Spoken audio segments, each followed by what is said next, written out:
His testimony will be followed by his brother Eric Trump, and then former President Donald Trump is set to testify on Monday. The state expects to wrap its case on Wednesday following the testimony of Ivanka Trump. Wolf?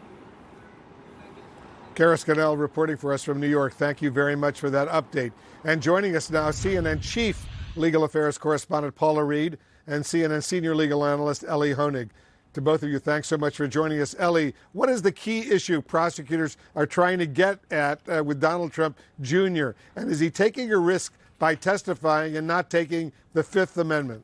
So, Wolf, the Attorney General's core allegation here is that Donald Trump Jr. and some of his family members intentionally and knowingly overinflated the value of their assets. And what I think is really crucial to note about the testimony that Donald Trump Jr. just gave hours ago is he did not try to argue that these valuations were actually accurate, that they were legitimate. Instead, as Kara just said, he tried to argue, I didn't really know about them. I wasn't part of this. He tried to distance himself from the actual valuations. Now, there certainly is a risk with taking the stand here. Donald Trump Jr.